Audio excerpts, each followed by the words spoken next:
G'day, Teeth here from pickinglessons.com. Auld Lang Syne, this is a great traditional Scottish tune, very well known. We've got two versions here on the banjo, key of G, standard tuning. We've got a nice basic melodic version presenting the melody.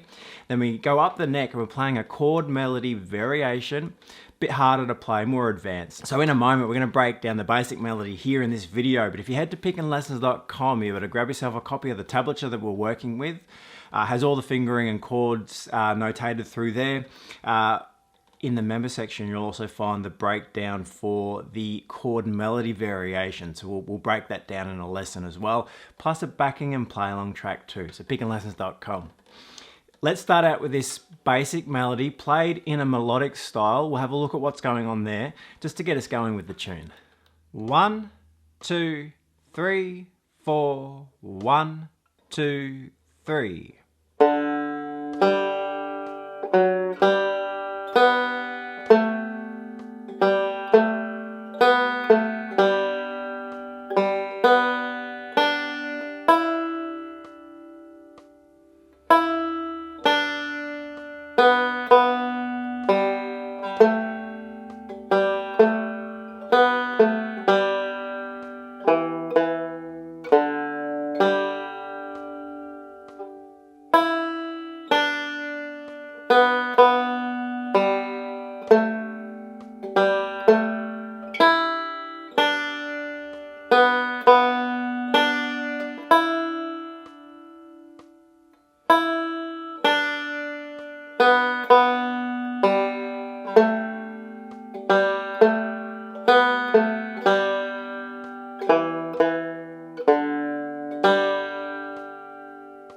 Okay, so there's our basic melody played in that melodic style. Key of G, standard tuning, we're in 4/4 time.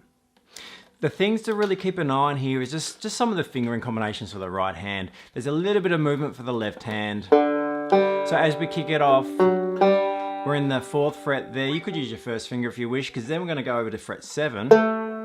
And just bearing in mind that when we play this melodic style, our thumb plays the lower notes and our finger plays that open 3rd string in this case. So we've got the index finger on the open G. A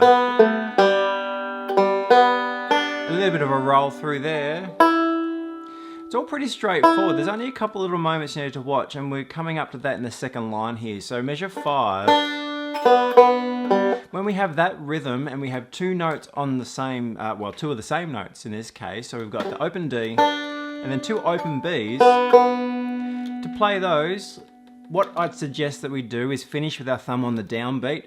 So we're going to start with our index finger on the upbeat. So it'd be middle finger, index thumb.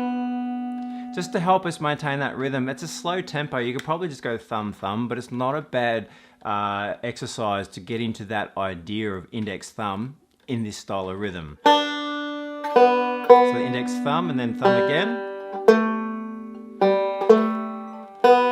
We do the same thing here.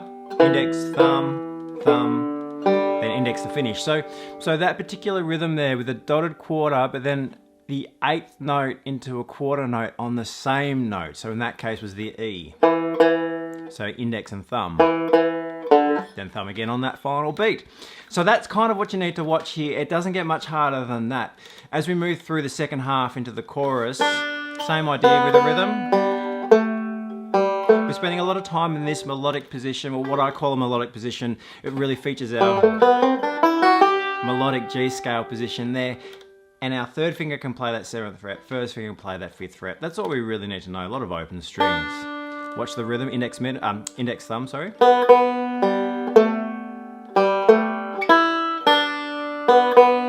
Same thing again there. Same idea. So quite repetitive in the nature of the melody as well. But if you just watch that fingering combination, left hand's pretty straightforward, just a couple of positions to work out of, but that again, what I call the melodic position there, up around the 5th and 7th frets. And then a couple of little fingering combos just to keep an eye on for the right hand. So that's great. That's a nice, easy, basic way of playing that melody. Sounds really nice. That's all you need to play the tune. But if you'd like to have a look at this chord melody variation, head over to pickandlessons.com. In the member section there, we'll break down the tune. The tablature is available as well. So the chord melody variation, as you would have noticed, is really lovely, supported by chords as we play the melody. So the melody's within the chord shapes we're playing. But we'll break that down at pickandlessons.com. So jump on over and I'll see you there.